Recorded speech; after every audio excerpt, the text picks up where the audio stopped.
Hey, what's up guys, welcome back to my channel, and for today's video we'll be going through map of the month on RPvE or Battlegrounds, difficulty number 10 for March 2021. I am not really a RPvE or a Battleground player, I'm more of a campaign expert map player, but for today I'll be going through this strategy that I will be doing to run this difficulty 10 battleground. As I don't really specialize in this kind of runs, my timing might be slower, but sharing to you my strategy might help you in your RPvE game.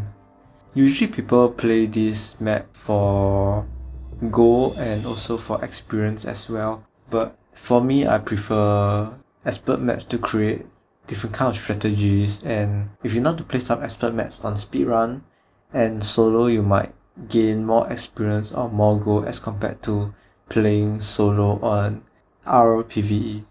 Let's get on with this video and I'll show you guys how to complete this on the hardest difficulty, and you can get your name on the leaderboard as well, the top 200 leaderboard in Skylords Reborn.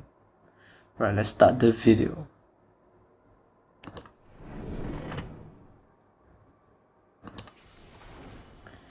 Okay, first I'll be summoning the Mark of the Keeper, and this will prevent my units from getting attacked by the Stone King Crystal Fiend and the Bandit Steel Guards.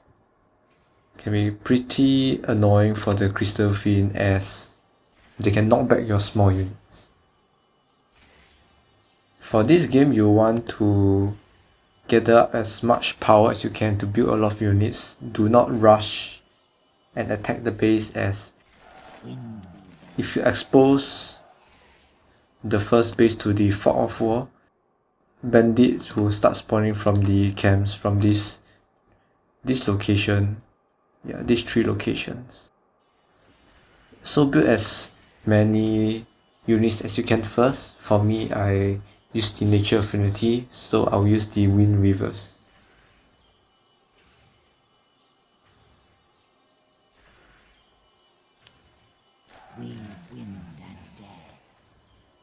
Yeah, so just keep summoning the Windweavers until you have a large number of them. And you have to attract the monsters, and as you can see, the ranged attacks cannot be used as due to the Mark of the Keeper.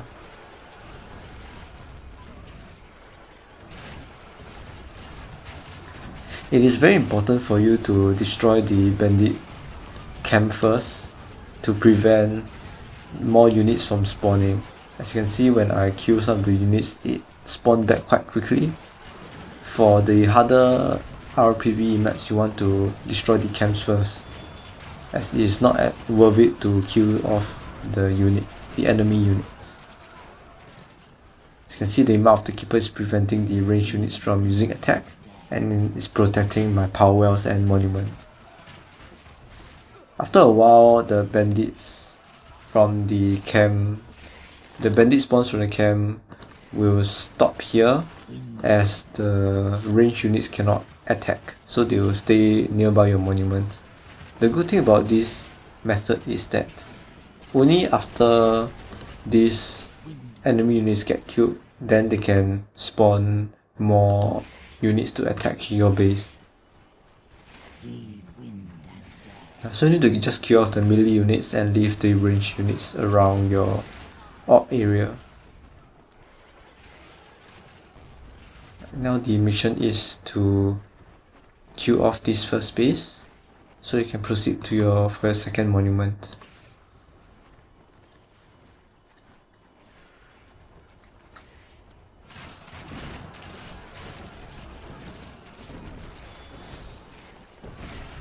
And the key is to summon a lot of units to take down the enemy units.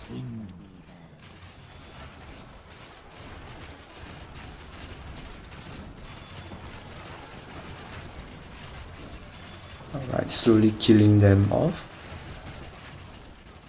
Once the first base is done, the second base will be a lot more easier.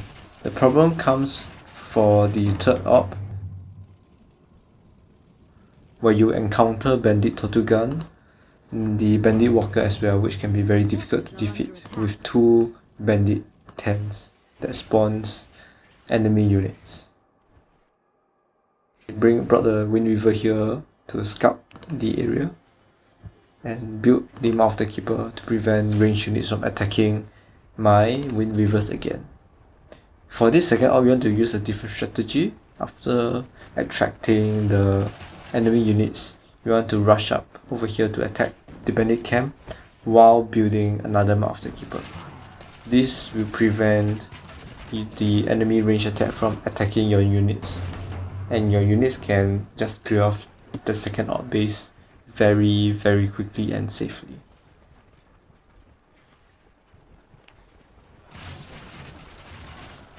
Alright, watch me to clear off the bandit camp after killing some of the melee units. A monument is under attack. Alright, remember to defend your main base as well for the bandit spearmen or any other melee units depending on your RPvE map. So that's the Mouth of the Keeper here. After it's done building, all these range attacks cannot be used for enemy units, including the buildings as well. The enemies are quite useless now. Destroy the second base and build your monument. The reason why you just want to build your monument is that you might attract the next camp here and it will destroy your entire power wells plus your monument. So to save your power costs, just build your monument and make sure you have a lot of power, because we'll be using the Shadow Phoenix and Embalmer's Shrine method to clear off this base to get your third op. So Shadow op for this second op.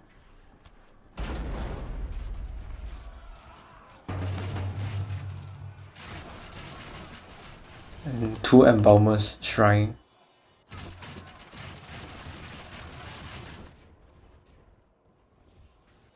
You want to have a breeding ground as well to save costs for building Shadow Phoenix. As you can see, it's very easy to attract the enemies from the third monument base.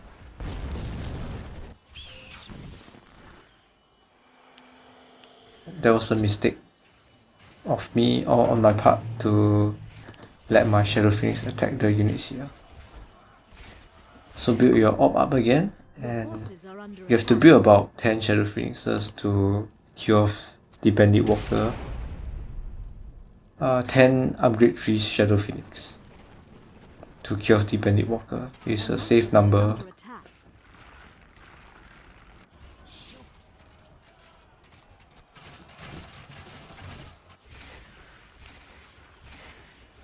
Right, let's fast forward it to attack the base.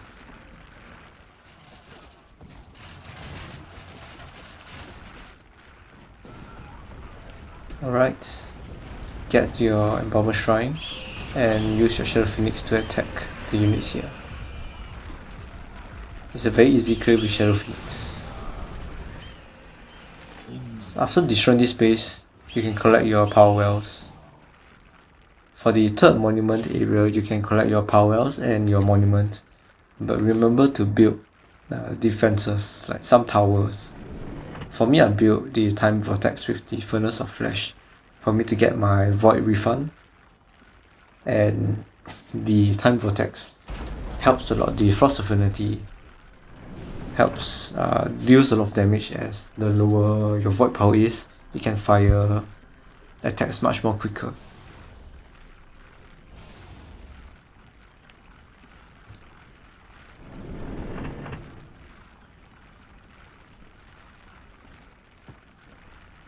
Once you get a third op, it's very simple for my deck because I'll be using Enlightenment plus Battlegrounds.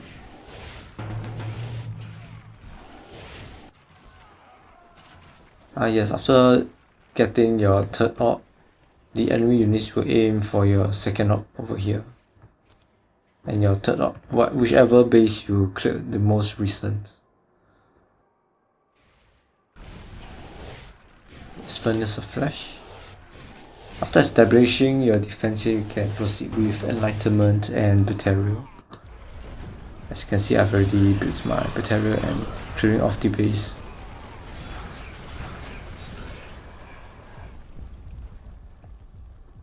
You want to go for your 4th monument straight away.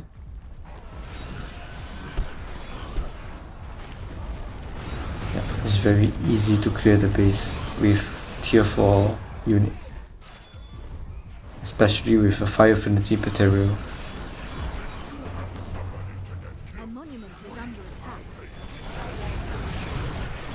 Alright, you got your 4th monument now. Now the Shadow Phoenix, I will just have them hang around because I don't know what to do with them, and they don't really cause any void power as they have been killed the first time they do their crash dive. Yeah, so I'll build a breeding grounds here and several towers, as after capturing your 4th monument, the enemies should attack the most recent base that you have built. So once your 4th monument is up, you just clear off the map as fast as you can, as quick as you can. It's a race against time to get the quickest timing in the leaderboards.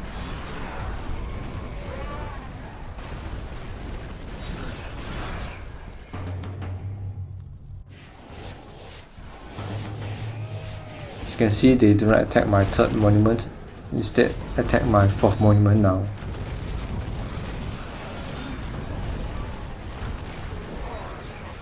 Unholy Power, Unholy Hero and Life Weaving are the most important cards to use for a Burial run deck. My Burial died, it's too strong attack, so I'll rebuild it.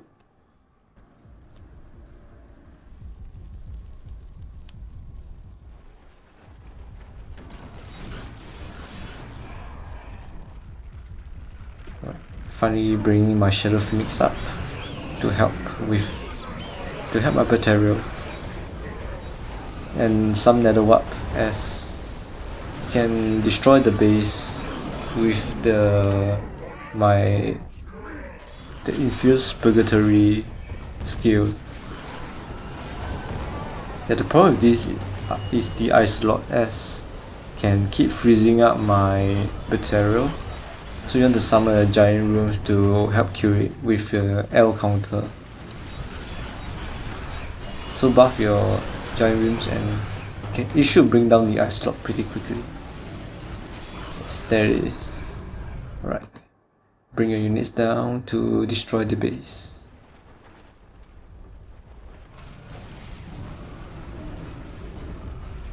You want to conserve your buffs as well if you do not have offering the Nature Affinity in your deck.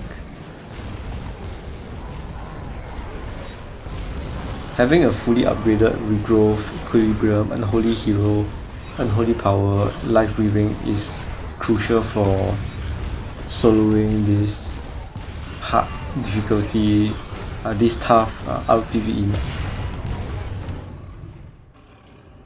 as it usually takes a long time and a lot of buffs to continue to use this solo Burial run method. Let's Nether warp again. Can clear off the Stone King camps to prevent it from spawning more monsters.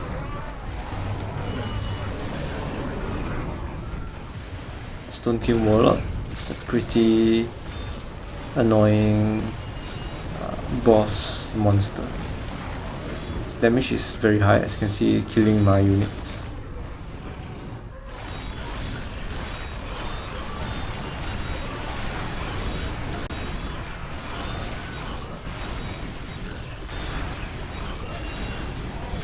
Yeah, so the hardest part for Battleground is the beginning, where you have to make sure that you do not get killed by the incoming waves and clear the camp as quick as possible to get your 2nd orb, your 3rd orb and your 4th orb.